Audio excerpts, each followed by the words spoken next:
Hello दोस्तों, मैं हूँ अलका जैन और आज हम सुनेंगे असम की लोक कथा शिव जी का वाहन।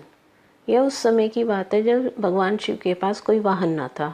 उन्हें पैदल ही जंगल पर्वत की यात्रा करनी पड़ती थी।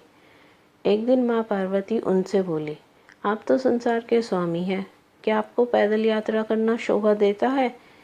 शिव जी हंसकर बोले, देवी हम तो रमते जोगी हैं, हमें वाहन से क्या लेना देना। भला साधु भी कभी सवारी करते हैं?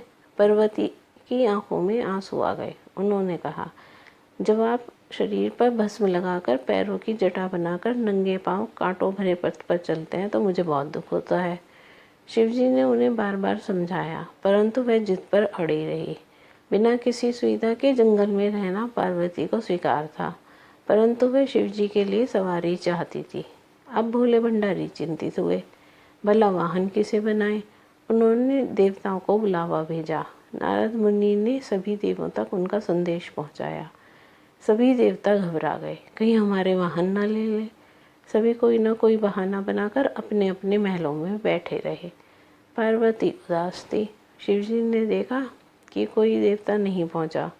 उन्होंने एक हुंकार लगाई तो जंगल के सभी जंगली जानवर आ पहुंचे।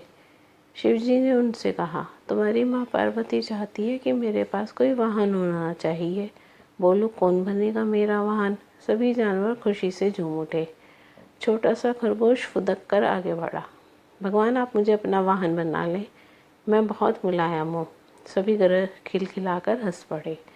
शेर गरज कर बोला, मूर्ख खरगोश, मेरे होते तेरी जरूरत कैसे हुई सामने आकर बोलने की। बेचारा खरगोश चुपचाप कोने में बैठकर गाजर खाने लगा। शेर हाथ जोड़कर बोला, प्रभु मैं जंगल का राजा हूँ, शक्ति में मेरा कोई सामना नहीं कर सकता, आप मुझे अपनी सवारी बना लें। उसकी बात समाप्त होने से पहले ही हाथी बीच में बोल पड़ा, मेरे अलावा और कोई इस काम के लिए ठीक नहीं है। मैं गर्मी के मौसम में अपनी सूंड में पानी भरकर महादेव को नहलाऊंगा।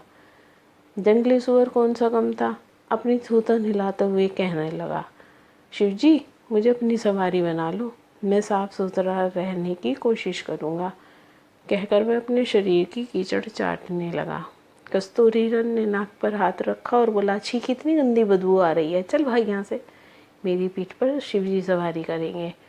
इसी तरह सभी जानवर अपना अपना दावा जताने लगे। शिवजी ने सबको शांत कराया और बोले, मुझे कुछ दिन दो, कुछ दिन बाद मैं एक चीज़ मांगूंगा, जो मुझे वह ला देगा वही मेरा वाहन होगा।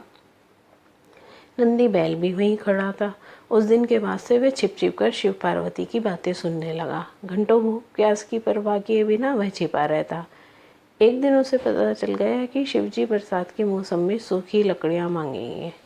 उसने पहले ही सारी तैयारी कर ली। बरसात का मौसम आया, सारा जंगल पानी से भर गया। ऐसे में शिवजी ने सूखी लकड़ियों की मांग की तो सभी जानवर एक दूसरे का मुंह ताकने लगे।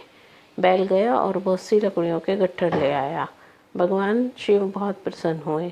मन ही मन जानते थे कि बैल ने उनकी बातें सुनी हैं, फिर भी उन्होंने नंदी बैल को अपना वाहन चुन लिया। सारे जानवर और उनकी माँ पार्वती की जय करते लौट गए।